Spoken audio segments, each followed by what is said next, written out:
আমি থানায় গিয়ে কথা বলবো। আমি ছাত্র দলের প্রেসিডেন্ট, তাকে থানায় নিতে ওসিকে আসতে বলা ইউনিয়ন ছাত্র দলের নেতা শাওন কাবি রিজাকে গ্রেপ্তার করেছে পুলিশ। গতকাল মঙ্গলবার তাকে গ্রেপ্তার করা হয়েছে। পরে আজ বুধবার আদালতের মাধ্যমে তাকে কারাগারে পাঠানো হয়েছে। গ্রেপ্তার শাওন কাবি রিজা ফরিদগঞ্জ উপজেলার 16 নম্বর রূপসা দক্ষিণ ইউনিয়ন ছাত্র দলের সভাপতি। ফরিদগঞ্জ থানার ভারপ্রাপ্ত কর্মকর্তা ওসি মোহাম্মদ শাহ আলম এ তথ্যের সত্যতা নিশ্চিত করেছেন।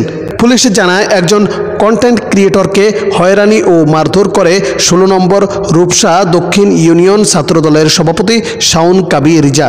সে ঘটনায় অভিযোগ পাওয়ার পর রাতে উপজেলার গিরদকান্দিয়া এলাকায় তাকে গ্রেপ্তার করতে গিয়ে বাধার মুখে পড়ে পুলিশ।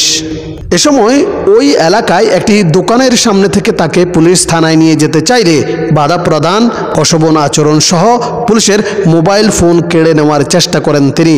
এ সময় পুলিশের এক উপপরিদর্শককে ওই ছাত্রদল নেতা বলেন, আমি ছাত্রদলের প্রেসিডেন্ট, আমাকে থানায় নিতে হলে ওসিকে আসতে বলেন, না হয় আমি যাব না।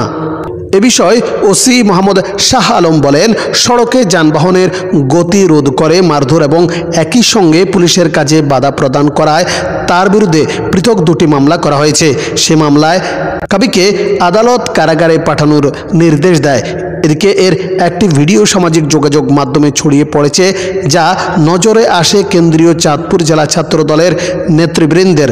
এ ঘটনায় আজ কেন্দ্রীয় ছাত্র দলের দপ্তর সম্পাদক জাহাঙ্গীর আলমের স্বাক্ষরিত পত্রে শাওন কাবি রিজাকে 16 নম্বর রূপসা দক্ষিণ ইউনিয়ন ছাত্র দলের সভাপতি পদ থেকে বহিষ্কার করা হয়।